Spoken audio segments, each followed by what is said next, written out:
Hey everybody, in this video we're talking about sex-starved relationships. I'm Dr. Diane, your libido doc, and this is a really fairly common topic, especially in long-term relationships. Another thing I talk about across this channel is what is normal, what is a normal sex life, because there's a lot of confusion and concern on that. And really the way I like to answer the sex-starved relationship question is, if you are feeling like you're lacking intimacy, that you're lacking closeness, and you haven't had sex in a long time, sex is probably a reason for that. And sex sometimes is thought to be the barometer of romantic relationships. That may or may not be true. Some people are in sexless relationships that still have a lot of love, but sometimes they can be missing that depth of connection that is really, really possible with sex, in part because it's so deeply intimate and personal, right? It's letting somebody into, to our soul sometimes.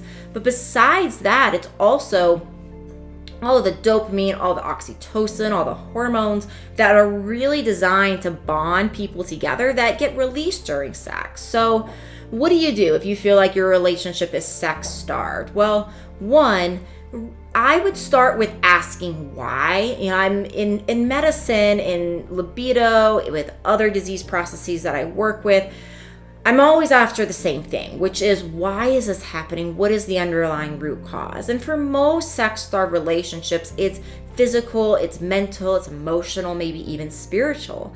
And from a physical standpoint, you want to start asking why, right? So, working with your doctor or running lab tests that I give you access to in the show notes below, doing those types of things can really help with sex-starved relationships where you're looking for labs to figure out, hey, are there hormonal imbalances? Are there blood sugar imbalances? Are there other imbalances that are leading to a lack of desire?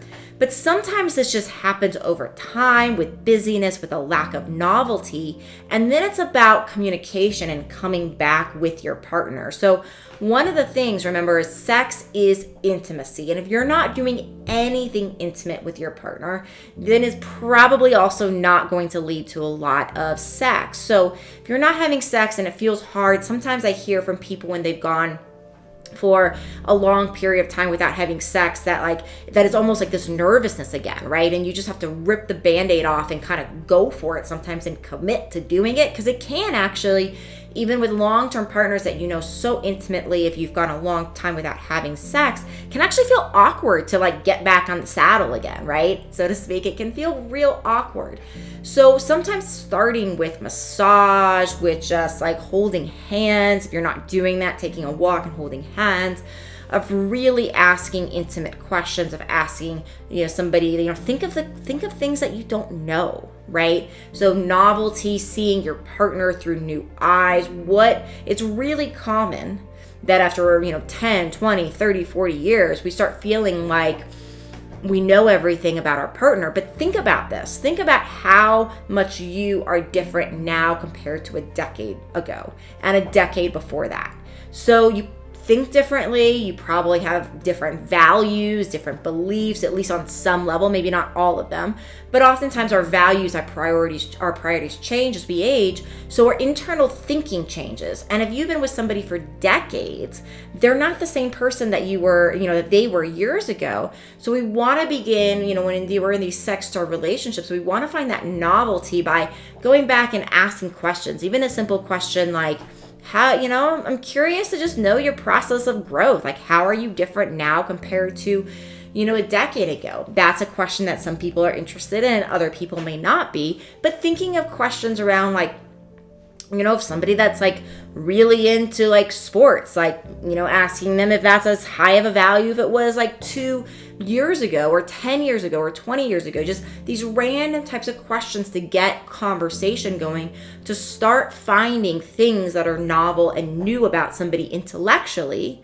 can then lead to starting to ask questions about, how do you think your passion and your desire is different now compared to, earlier? So starting these conversations about novelty, about change, and spending that time. One of the other things that I think is so important in long-term relationships is scheduling sex. So if you're not having sex regularly, Probably because you're really busy.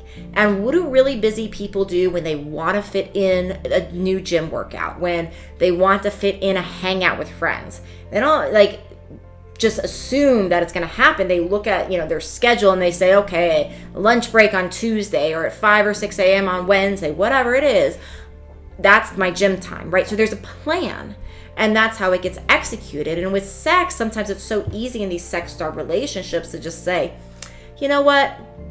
It'll just happen. And some people think like, well, sex is supposed to be spontaneous and it's about the moment. And if I plan it, it's not going to be spontaneous. Well, that's true. It's not going to be spontaneous. But in a busy life and marriage and career and kids and all the things, right? Oftentimes if we don't schedule it, it does not happen. So I literally encourage you to find, if you're not having sex, if you're having sex, then you're probably not watching this video. So if you're not having sex, you probably are watching this video, and actually talk to your partner about scheduling it.